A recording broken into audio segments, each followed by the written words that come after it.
Yo, what's going on, guys? In today's video, we're going to cover the hot fixes this week.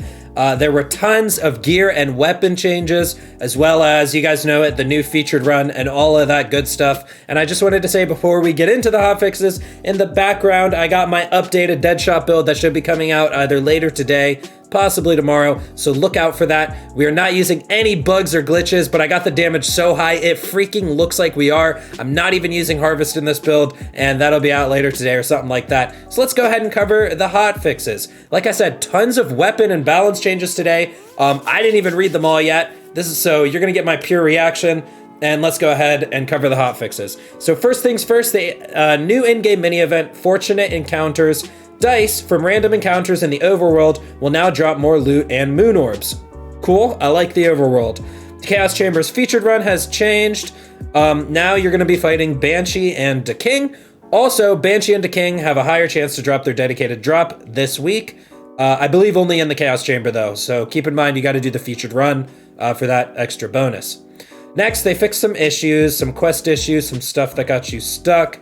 And they also increased the chance for the Chaos Chamber raid bosses and the Maker to drop their dedicated drops more often. So for each raid boss defeated, they have increased the chance for their dedicated item to drop from the Maker. In addition, the Maker herself is also getting an increase in chance for dedicated gear to drop, which is very nice because it felt really bad that I guess the Maker drops all the dedicated drops, but it just felt bad that it felt like there was no looting going on with the raid bosses, so hopefully it feels better when you kill the Maker now. Tina has completed the item cards, and Quad Bow and Thunder Anima are now possible world drops, which apparently they weren't before. They changed some of the loot beam colorings. So that the legendary loot gets a better yellow color so that you don't get confused. The lost loot machine will also no longer confuse epic gear either.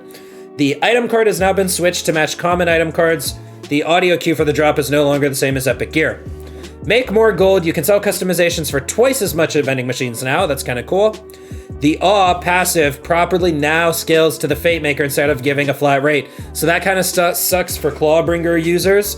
They fixed Awe. It's not giving a flat rate anymore. And yeah, now we can get into those balance adjustments. First up, we got spell adjustments. The Magic Barrage. Magic Barrage fires more projectiles at enemies. We've made some changes to how some of these different variants scale their damage at higher levels. The cooldown times, and in the case of the Concentrated Magic Barrage, swapped out an extra projectile in favor of the spell now having 2 stages when channeled that increase damage. Okay, so the Magic Barrage, all prefixes, they increase the base damage from 8 to 13. So that sounds like about a 1.5 bonus, a little bit more than 1.5 bonus.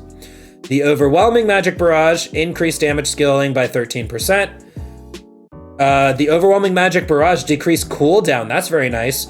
The Bursting Magic Barrage increased damage cascade by 56%. Cascading Magic Barrage increased by 69%. Concentrated Magic Barrage reduced damage scaling by 45%. Concentrated Magic Barrage reduced the radius scaling by 66%. Concentrated Magic Barrage increased the cooldown. Concentrated Magic Barrage reduced the total channel time. Concentrated Magic Barrage replaced the extra projectile at max channel time with 25% increased spell damage. Okay, so that is a lot of notes on the Magic Barrages. Maybe that's something I'll test out this week, maybe not. We'll see. But, maybe I'll just test to see if they're doing good damage now or if I like them now. Next, the Cloudburst Arc Torrent. So the Arcan's Arc Torrent spell calls down a lightning bolt on enemies. We've adjusted how the damage and radius scaling for the spell works and its individual channeling stages. Stages get increasingly more powerful. It will now scale at 25% each stage. The Eruption, increased Eruption base damage from 20 to 24. So that's about a 20% damage increase, I believe. Increased all Hydra spell base charges from 1 to 2.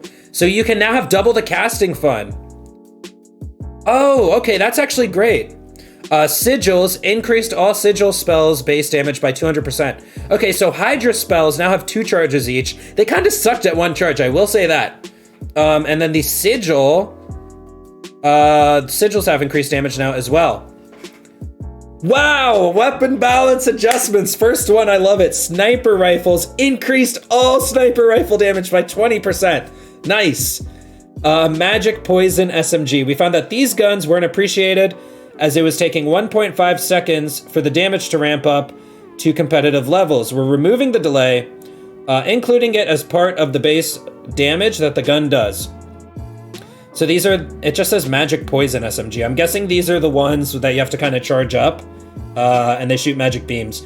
Removed 50% damage scaling over time, increased Hyperius Magic Poison SMG damage, increased Dahlia Magic Poison SMG damage, increased Furior Magic Poison SMG damage, reduced Furior Magic Poison SMG thrown damage by 20% to compensate for the damage increase. I don't like that because that makes math annoying for me to do.